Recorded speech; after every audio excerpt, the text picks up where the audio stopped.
มา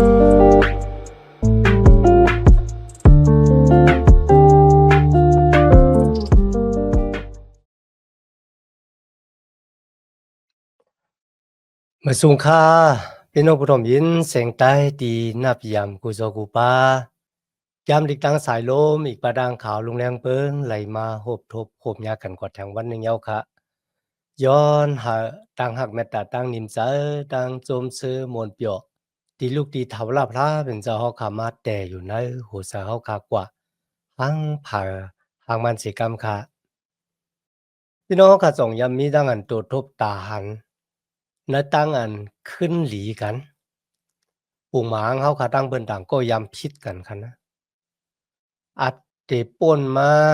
6วัน7วัน1เดือน1ปีนะกุ้ยกะวันหนึ่งเขาขาขึ้นทบกันขึ้นยาวก็ขึ้นลัดต่อกันนะพี่น้องครับโหลำเวงเหมือนจึงตั้งจังเลยก็เลยไล่ขามดังอันเกินปังลงกว่าเสียงๆยาวก็ไล่เป้าดังส้มซื้อมวลเปี่ยวมาฮอดเปี่ยวถึงณจุดอาสาเข้าขาคันนะ ปุ่นดาขาวลุงแรงเบิงได้ยามมีตั้งอันโตทบตาเนื้อร้องในเขาอาล่ะมันมีตังหลอดแล้วแล้วก็มันมีตังโจมซื้อมนต์เปียวหาดีลาดป้อมมีหาดีดีป้อมเสียงแต่คันนะในวันมื้อในเขาคัดเตมาตุยก็ซ้อมกันอันนั้นจะโกนตังโกนคันนะกุยก็เป็นรองของโกนตังพระเป็นเจ้าขึ้นดีกันมันบอกว่าโกนเฮาคันเนี่ยเฮาเป็นยันสู่กันตั้งพระเป็นเจ้า ซ้อมหนังนะสมัครจำเด็กแต้มไว้คันนะเดี๋ยวเจ้าจ้ำเงากำผ่ากำเหลียวมันบอกว่าเดี๋ยวเจ้าก้นเงากำผ่า2ก็ที่พระเป็นเจ้าผ่านสร้างเฮ็ดเป็นมาคันนะณวันมื้อนี้เฮาได้เห็น2โกรินตู้คานหาข้อ16ตัวบ่ถึง21ค่ะสุดเอาลีๆค่ะนะ2โกรินตู้คานหาข้อ11ถึง15อ่อนตั้งในคันนะสละบ่รู้เลยซับแรงสร้างล่างนี่เฮาลองตั้ง ก็ปือสังเขาซ้ำหับท่ามนาการพลาเป็นเจ้าอีสังเป็นแห้งเจออีสังตีอีเขาออกกว่าข้อหมอกลัดตะลาดังเกียจอดของพระเป็นเจ้าเนี่ยเขาว่าตีข้าคำจุนกุสัมกุมโยออกกว่าข้อหมอกลัดตะลาดังเกียจอดของพระเป็นเจ้าเลยขามดังอันขีเน็กเต็กเต็งเลยขามดังโกนเถียงแปดเนี่ยลงดังตีปันเอ็นปันแห้งค่ะตีอีค่ะออกกว่าข้อหมอกลัดตะลาดังเกียจอด มันเป็นตั้งหักของเจ้าเยซูคริสต์ที่อู้ปึงพองงำหูใจของข้าก็เปือว่าเจ้าคริสต์ป้าเนี่ยไล่ขามจุนอาสากมันเจ้าปุนดาคะ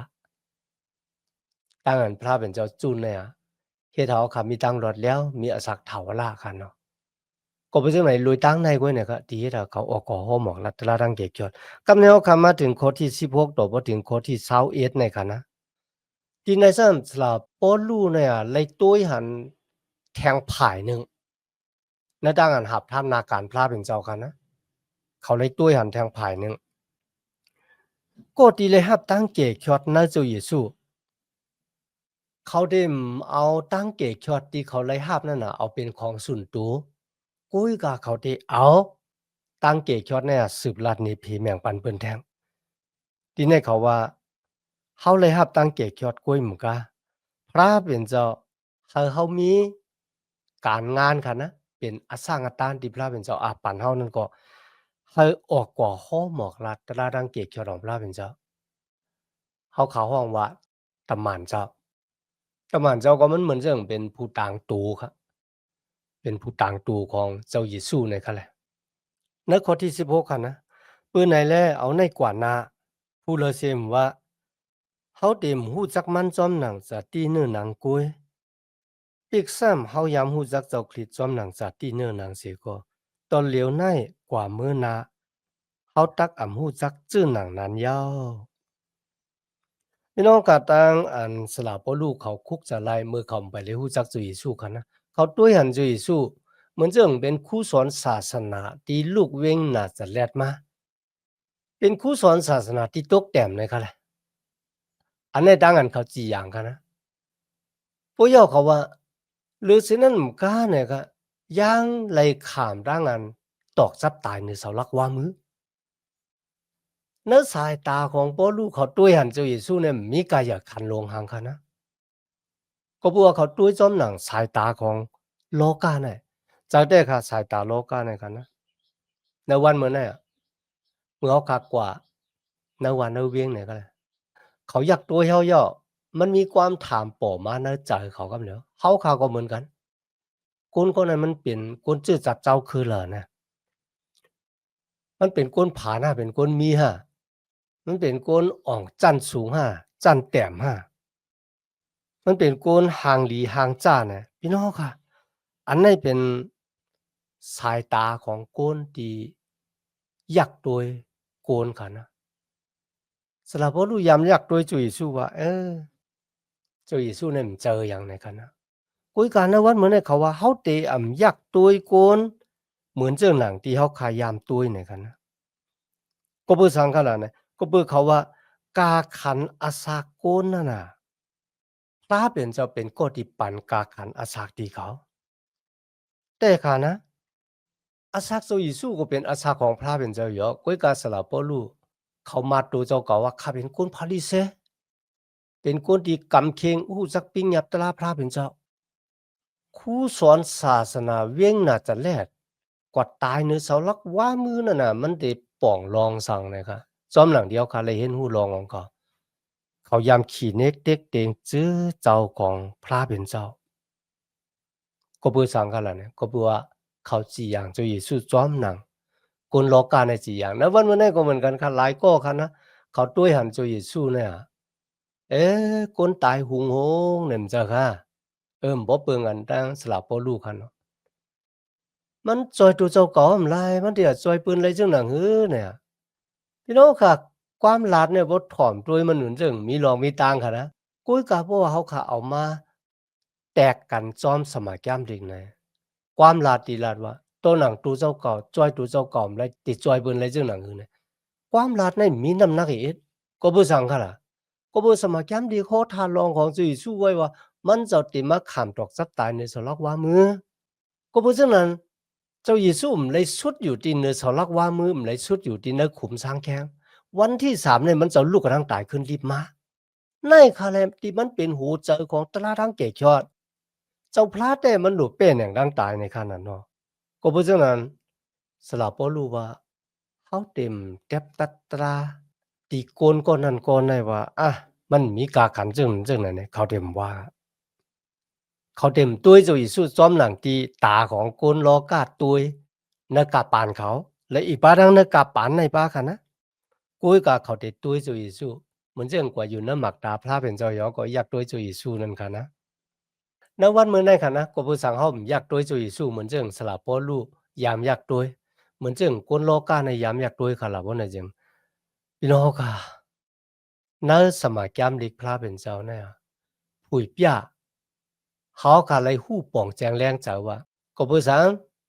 เจ้าคิดลูกกำลังตายขึ้นรีบมาไหนเฮ็ดเอาขับป่องจังนั่นร้องได้กำแนวกลับมาถึงข้อที่17ค่ะนะอันนี้เป็นลองตั้งตีหล่ำลองเนอะอาศักตานลูกลางจุยสุก็ที่อยู่มาตำเสในจุยสุค่ะโปกุนก็เลยอยู่ในเจ้าคริสค่ะนะเขาเป็นก็ตีเลยขามร่างอันผ่านสร้างเฮ็ดเป็นก้นใหม่อันจะว่าแมวค่ะนะ ผ่านสร้างเฮ็ดเป็นก้นมาลองเก่าๆนั่นก็ป่นกว่าตัวยรู้น่ะเย็นเป็นลองหมามาหลายๆก็เพราะฉะนั้นตั้งอันอยู่นะเจ้าคริสในคณะมันเหมือนเจิงอาสาเก่าเฮาในไรขามร่างอันปือทืมแปดอาจ้างเก่าตั้งยุ่มเก่าตั้งเฮ็ดเก่าคะนะกามีตั้งเสียงดังหลงเนี่ยไรขามตั้งอันยุกแปดเย้าเอาปือแปดเย้าคะนะแต่มีลองมาปอปอกเป็นมานะสุดาสาของเฮา มันบอกว่าเขาคำมีปุญมีส่วนในอาดามเนาะเขาสืบมาในสายเลือดของอาดามก้อยกามือเขาตอนรับเจซูเนี่ยเขาคำเลยอยู่ในสภาวะภายแต้มเหมือนเรื่องว่าอาศักลิบอยู่ในอาจ้างตีมหลีที่เขายำเฮ็ดมานั่นนะเขาเฮ็ดเดียวกันนะตั้งศึกสัมจำจาที่เขายำมีในอาศักเก่านั่นนะมันเสียงสุดกว่าเนาะ ที่เฮามีเนาะอาดามก็เลยเสียงสุดกว่าเจ้าค่ะก็เปือสังปนเนี่ยเจมก็เปือเฮาค่ะเข้ามามีปุ่นมีส่วนในเจ้าคริสต์เขาในอยู่หันคันหาข้อ24กันนะในเลยรัดไว้ว่าเฮารัด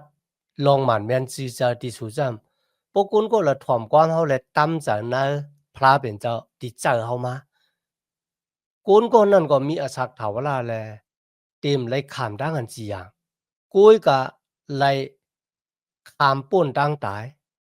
ฮอดถึงอสักโยหันคันหาข้อ24กันนะก็บ่จังนั้นกันนะเมื่อเฮาตั้มจากในจุเยซูคริสต์เนี่ย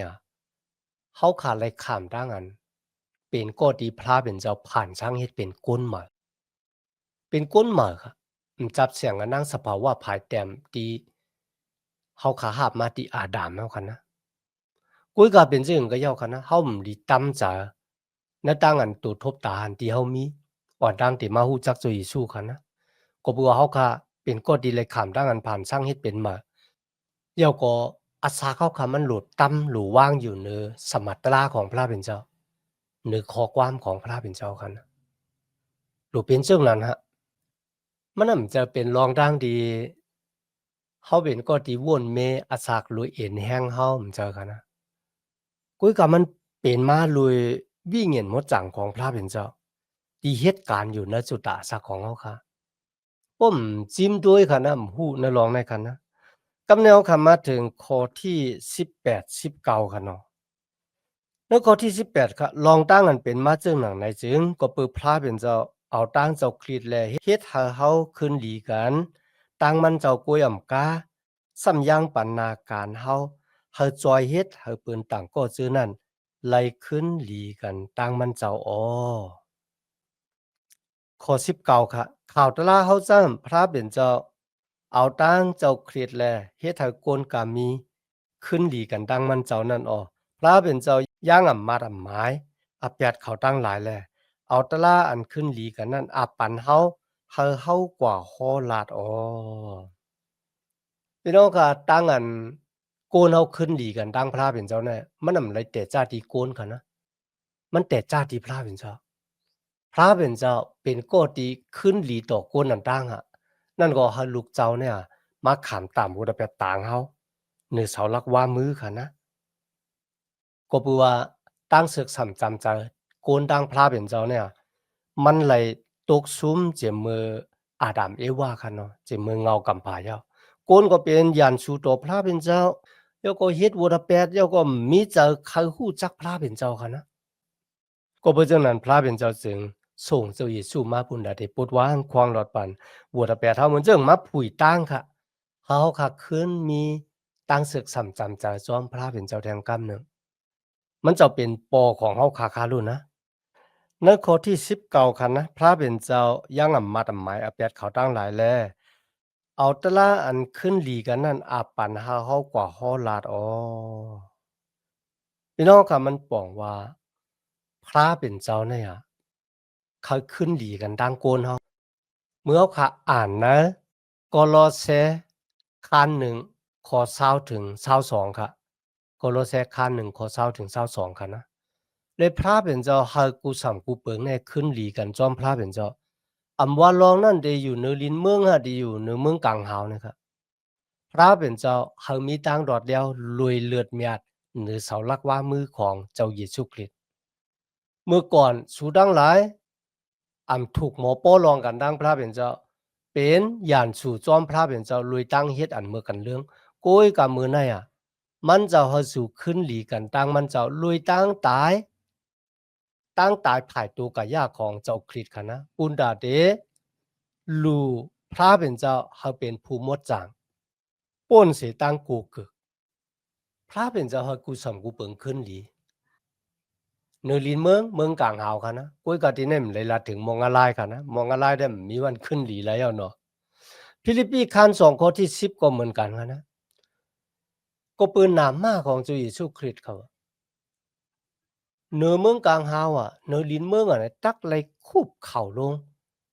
ต่อหน้าเจ้าเยซูค่ะ ในโกโลแซคัน1ข้อ21ตั้ง22ก็มีแทงเขา สู่ทั้งหลายเมืองดังนั่นน่ะถูกหมอป้อลองกันดังพระเป็นเจ้าเป็นยานสู่เนื้อจ๋าตีเมือกเลืองกุ้ยกะเมื่อเหลียวในมันเจ้าเฮาสู่ขึ้นดีกันจอมมันเจ้าลุยตั้งตายของเจ้าคริสต์ที่ไลลูบันพระเป็นเจ้ากันนะเจอเขามือกูบอกเนี่ยเขาสืบมาในสายเลือดของอาดัมเอวาค่ะลุนเนาะพระเป็นเจ้าวาตีอาดัมมาบ่สู่กินหมากไม่ในวันละสู่ตักตายเนี่ยมันกินขนาดก็เพราะฉะนั้นมันน่ะเป็นก้อที่ป้าตั้งตายมาหอดแผ่วถึงโกนโลกา แก้มเอากับว่าคัน2ข้อ17ค่ะนะเขาตายที่แล้วค่ะไรเนี่ยจะตูกะยากค่ะก็กับเป็นเจ้าวิญญาณเมื่อเจ้าวิญญาณตายค่ะนะมันก็เป็นอย่างสู่จอมพระเป็นเจ้าหมอกับสืบพระเป็นเจ้าค่ะก็กะซ้ำกว่ากับสืบจาดานมานัดคุณทรงมานัดบ่เปิ้นว่าพระเป็นเจ้ามีพระเป็นเจ้าก็เป็นวิญญาณหมดจางผีก็เป็นวิญญาณกูเกิกนะพระเป็นเจ้ามีไหนกันนะพระเป็นเจ้าเหยี่ยวแมดหรือผีนะเหยี่ยวแมดไหนซ้ำว่าไหนแท้ในขณะวัวระเบียดเนี่ยมันดีกูนะค่ะนะเฮ็ดให้โกนดังพลาเป็นเจ้าเพออกผาดยานกันเหมือนเรื่องดังแรงและดังรับสิ่งตีในเฮาคาเลยหันว่าพระเป็นเจ้ายืนมือมันเจ้ามาตีโลกาตีกวางเส้นตาสายดังโลกาตีโตขายโกนตีโตขายเนี่ยค่ะแหละรู้จักพระเป็นเจ้าพระเป็นเจ้ายืนมือมาว่าสู่มาหาเฮาเลยเนี่ยเฮาขาหันลองในสมัยจำลิกโยหันคาน8ข้อที่1ถึง11ที่จับแสงอะนางแม่หญิงดีกว่าเล่นเมถุงซ้อมกลจ่ายค่ะนะฟาริเซเอาเสียหมอจำธรรมาเขาตีนางยิงตีเลียนเมถุงมากุ้ยกับกลจ่ายนั่นน่ะเขาตีมากำในเขามาต่างอเปียดว่านางยิงก็ในเลียนเมถุงซ้อมกลจ่ายเป็นสังเขาตีมานางยิงก็ลัดไรคะลูกน้องลัดซื่อๆมันค่ะนะ 卡连庄公仔过啦，呢，苏唔地马啦，呢，喏，不开下浪，我个没人唔话行卡，第那卡做耶稣拉的，คนผลิตเซซึ่งในขณะที่เขาป้านางยิงตีเลนเมถุงมาเนี่ยจอมหนังปิ้งยับตะลาโมเสหลัวมากินปือตายนะเจ้าเยซูว่าเฮาโกตีอ่ำยำเฮ็ดวัวระเปียเทปอกนั่นนะเอามากินปือเมยิงก็แนวอันตั้งเนี่ยพี่น้องค่ะแต่เจ้าก้นแก่ฮะก้นเฒ่าก้นแก่หู้โตนะ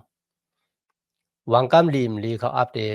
เป็นโคติยามลินเมถุงจอมนางยิงเนมหู้นะครับมีเสียวังป้าลาจึงอย่างนี้กันนะเขาฮู้ว่ามีคนก็ละที่เฮ็ดวัวระแปดที่แต่มันค่ะนะปกคนก็ละเอามาหินปืนเนี่ยมันป้องว่ามันเป็นคนมดจังมันเป็นคนมดจังมันป้องว่ามันเป็นพระคนก็นั่นที่เลยขามด้านมาหินปืนตายแทงลูกก่อนก็บ่จังได๋แต่เจ้าคนเฒ่าออกว่ากำก็ยอก็หรือไม่ยิงก็เหลียวจุยสู้ขึ้นถามมันว่าเขากว่าละหมดแล้วล่ะเขาปันตามมาหาเนี่ย ปันเนี่ยวะจุยสู้ก็แล้วว่าเขาก็ปันตามมาเหมือนกันกว่าต้าอย่าไปเฮ็ดผิดแท้งกว่าต้าอย่าไปเฮ็ดผิดแท้งในขณะพระเป็นเจ้าจ้ามายืนมือปลดวางควางหลอดปั่นบุรแปดเฮากุ้ยกาจุยสู้ก็รู้เลยกว่าขามตางเฮาหรือเสาลักว่ามือนั่นค่ะนะจุยสู้กว่าขามตางอันสิอย่างบุรแปดต่างโกนโลกาตีเฮ็ดบุรแปดกูก็เพราะฉะนั้นที่ไหนคะ2โครินธ์คัน5ข้อที่20ในค่ะนะสลับบ่รู้ว่าเขาจึงตุกย้อนสู่ดังหลายเนิ่นน่ะมาของเจ้าคริสต์เฮาสู่ดังหลายขึ้นหลีกันดังพระเป็นเจ้ามันบอกว่าที่ไหนคะนะพระเป็นเจ้าเฮาเนี่ยเป็นตำหมานมันเมื่อกูบอกเป็นจังไหนครับพี่น้องครับเมืองหนึ่งเลยเมืองหนึ่งค่ะนะเขาได้ส่งผู้ต่างตูห้องวัดตำหมานนะคะนะ เป็นผู้ต่างตัวซึ่งวันเมืองนั้นเป็นผู้ต่างตัวคุณหอคำเป็นผู้ต่างตัวของจอมพ้องหลวงเฮากว่าอยู่แทงเมืองหนึ่งครับตำหมานนั่นมันจะอยู่เมืองตัวเจ้าเก่าครับนะกว่าอยู่แทงเมืองหนึ่งเป็นผู้ต่างตัวของเมืองที่ตัวเจ้าเก่าอยู่ทีนี้สลับพ่อรู้ว่าเขาเป็นตำหมานเขาเป็นผู้ต่างตัวของพระเป็นเจ้าเมื่อเขาก็อ่านในพิธีพิคัน3ข้อ20ค่ะเนาะกุ้ยกะวานเมืองของเขานั่นน่ะอยู่ในเมืองกลางเฮาพุ่นว่ะ เขาตึกหาเป้าเจ้าเกกชวดติติมาหาเขามืออยู่จอมมันเจ้านั่นก็เป็นเจ้ากฤษมันบอกว่าลูกหลางตะปีเจ้ากูโก้เนี่ยเขาขับเป็นกวนเมืองกลางหาวเยาก็มาเป็นผู้ต่างตูพระเป็นเจ้านรกกาเนี่ยเป็นอสร้างอาจารย์ที่ยาแท้ๆว่า แต่ค่ะนะกุ้ยกับหวังบอกก็มีคนถามว่าอีหยังนั้นเป็นผู้ต่างตูเมืองกลางเฮาซ้ำเป็นตุกข้าบ่ตันได้ล่ะเนี่ยกุ้ยกับบุญดัสละบ่รู้เขาตุ้ยที่เจ้าเยซูว่าเจ้าเยซูคริสต์ตุกข้าให้เฮารู้ก่อนนะอันนั้นน่ะเป็นพระเป็นเจ้าในกันนะที่เฮ็ดเฮามีตั้งมุมมองก็คือมันเจ้าลูกกระดังตายขึ้นดิบมาเนี่ยอาลาต่างเยซูพระเป็นเจ้าครับพี่น้องค่ะก็บ่จังได๋เฮาข้าเป็นตำหม่านเป็นคนที่อยู่วงการดังคนดังพระ กว่าทุกย้อนก้นดังหลายลุยดังอันโฮหมอกลัดลาดังเก็บฉลองพระเป็นเจ้าเฮาเขาขึ้นหลีกันดังพระเป็นเจ้านั่นก็มาหาพระเจ้าเยซูเป็นเจ้าเกศชอดใน2โครินธ์คันหาข้อ21คันเนาะพระเป็นเจ้าเอาเจ้าคริสต์ที่มีบทแปดนั่นน่ะเฮามีบทแปดเฮารับขามบทแปดต่างเฮาน่ะครับพี่น้องครับมันเหมือนจังครับล่ะบ่น่ะจังเจ้าเยซูเนี่ยมาข้ามตามบทแปดต่างเฮามันเจ้ามีบทแปดค่ะนะกุยก็มาข้ามบทแปดนั้นต่างเฮา ปูนตาสังขละนะ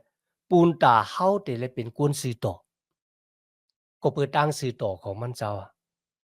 มันเป็นตั้งอันแลกกันค่ะพี่น้องค่ะเฮาเอาโวดาแปดของเฮาเจ้าเยซูรับขามเอาโวดาแปดเฮามันเหมือนจึงแลกกันค่ะนะมันเจ้ารับขามเอาโวดาแปดเฮาซ้ำรับขามเอาตั้งซื้อต่อของมันเจ้าค่ะเจ้าเยซูคริสต์กึ่งทึกกึ่งตางครับที่ได้มาขามตามโวดาแปดต่างเฮาเป็นเจ้าอันหมดจางขาวเสาเป็นเจ้าที่มีตั้งฮักเมตตาเป็นเจ้าที่มีอานาตันโคค่ะนะ Tite man kam pha loka ne à. Ik ba đangจะแก้วเวลามนุษย์สัตวเครื่องเบิกก็มีผ่านสร้างมาโดยมือของมันเจ้าฮะเนื้อเขาตั้ง3 ปีปลายนะตั้งอันหับท่ามนาการพระเป็นเจ้าหาที่เสตีเนมมีเฮ็ดวัวระแปดกึ่งทึกกึ่งดันมากขามตามวัวระแปดต่างเฮาคาเซอิดกุ้ยกะปุ่นตาเฮาได้เป็นคนซื้อต่อมันเจ้าขามตามวัวระแปดต่างเฮาเอาวัวระแปดของเฮากามีกว่าต่างหรือมันเจ้าขามจีอย่างตายในสลักว่ามือ ปูนตาเฮาขาดติไลหับลองตั้งดีเฮากึ่งถึกกึ่งตานติไลหับนั่นก็เป็นตั้งสีโตและอาสากเถาล่ะวายสิตายกว่าเย้าก็เพราะฉะนั้นนะวันเหมือนในคันนะเจ้าเยซูคริสต์สอนเฮาคันนะอย่าไปเฮาขาดตุ้ยโกนต่างก้อเนี่ยจอมหนังโกนล้อกาในตุ้ยกันไอ้คนนั้นน่ะเป็นคนที่มีกายคันโลงห้านั้นก็ไอ้คนนั้นเป็นคนจ้าหนาในบ่มีเงินเองกันนะ อย่าไปตุ้ยโกนเจ้านั้นหากตุ้ยโกนว่าพระเป็นเจ้าผู้เยี่ยมยาและสูงสุดมีอานาตันโคแหลกลายค่ายปุจจุตะศักดิ์ของคนก็ในไลอะมันจะเป็นก้นใหม่นะเจ้าคริสไลอะเนี่ยเขาหลมีหูใจเจ้าหนังไหนกันนะอาศักใหม่นะเจ้าคริสเนี่ยพระเป็นเจ้าผ่านสร้างเฮ็ดเป็นใหม่ลองเก่าๆพระเป็นเจ้ายุกออกกว่าแล้วก็วิ่งเห็นหมดจังพระเป็นเจ้าก็ตีเหตุการณ์อันใหม่ๆในใจของเขาขากันนะ พระเป็นเจ้าเป็นก็ดีแต่จ้าขึ้นหลีกันดังโกนเฮาอันดังจะว่าโกนเฮาแต่ขึ้นดีกันดังพระเป็นเจ้าก็เพราะเขามีสภาวะภายแต้มกันนะจังพระเป็นเจ้าหมอศึกษำจำใจจอมพระเป็นเจ้ายกว่าบ่เคยศึกษำจำใจป้าค่ะก็เพราะจังไหนพระเป็นเจ้าเนี่ยเป็นก็ดีแต่จ้าขึ้นหลีกันดังเฮาค่ะยกก็มือเฮาค่ะเลยเป็นรูปร่างมันเจ้าค่ะนะมันเจ้าก็อาปันการงานเฮาเป็นตำหม่านมันเจ้า เป็นคนเมืองกลางหาวเป็นผู้ต่างตูพระเป็นเจ้าออกก่อข้อหมอกรัดตะลาดังเกจอดตุกย้อนเฮอกุนดังหลายมาขึ้นดีกันดังพระเป็นเจ้ามาหาเบาตั้งอันเปิดวังควางหลอดปั่นวัวระแปดมาหาเบาตั้งอันป่วยรอดป้นเสียอาณาจตานมานัดผีให้เพื่อให้มาหาเบาตั้งอันออกป้นมุ่นรถเสียตั้งอันสี่อย่างตามวัวระแปดนโมภัยงลายและมาหาเบาอาศักเถาล่ะเนเจ้าเยซูคริสต์เลยตั้งอยู่มัดตำใจเนเจ้าเยซูคริสต์ ต่างกี้สู่พระเป็นเจ้าพี่น้องค่ะในแกมโลมากคาน8ข้อที่1มีไว้ว่าในวันเมื่อไหร่นะครับมีตั้งอันจีอย่างปันตามโกนก็ดีอยู่ในเจ้าคริสต์โยหันคาน3ข้อ17ค่ะพระเป็นเจ้าเลยส่งลูกเจ้ามาปุณดาเดจีอย่างโลกาใน กุยกะปุนดาเดมาจอยโลกาในหาเลยครับตั้งเกจอดกาลาที่การสองข้อเช้าค่ะนะสลับปอลูว่าตูค่ะเนี่ยอะไรขามดังอันตอกจับคุมลุยกันดังเจ้าคริดยาอาศักติคามีอยู่เนี่ยคามีอยู่ลุยตั้งอยู่มาดในลูกเจ้าอันนั้นก็เป็นเจ้าเยซูคริสต์ครับ อิสยาห์คัน61ข้อที่1ค่ะนะพระวิญญาณมดจางของพระเป็นเจ้าอยู่เนื้อคะอุนดาเดห้อหมอกลัดข่าวลีข่าวตลาดังเกจยอดเนี่ยอันนั้นก็เลยออมอย่างในตูของเจ้าเยซูวันในค่ะนะเจ้าเยซูคริสต์จะว่ามาแหลกลายค่ายปุดปันหูเจอมาอาซากมาอาจ้างมาเนื้อเฮาคากุยเป็นเจอค่ะนะมันเจ้าอาปันการงาน แต่เขาขับป้ากำผาโลกาหวยเนี่ยมันบอกว่ากูเนื้อจืดจัดเจ้าคือเผอเจ้าคือมันเขาออกกว่าป้าเขาลาดเนเขาให้เขาขึ้นมาหลีกันตั้งพระเป็นเจ้าขึ้นมาห้าเอาตั้งเกจอดก็เพราะฉะนั้นอย่าลืมคันนะว่าเขาคากูก็ที่อยู่มาตั้มจะเนื้อจุยสู้เขาเป็นตำมานเจ้าเขาเป็นผู้ต่างตูของพระเป็นเจ้ามีตาวุ่นบุญพรบุญดาเดห้อหมอกลัตตาดังเกจอด เอาข่าวหลีลองตั้งโกนขึ้นหลีกันตั้งพระเป็นเจ้าตีผ่านช้างเฮ็ดเป็นเขามาลวยตั้งหักลวยตั้งอย่าเมียดเขาในวันเหมือนนั้นครับสองพี่น้องเขาขายยามลาดลองดังอันดีอ้ามตีพระเป็นเจ้าเฮ็ดในจุดตาสักของเขาปั่นเปินต่างก็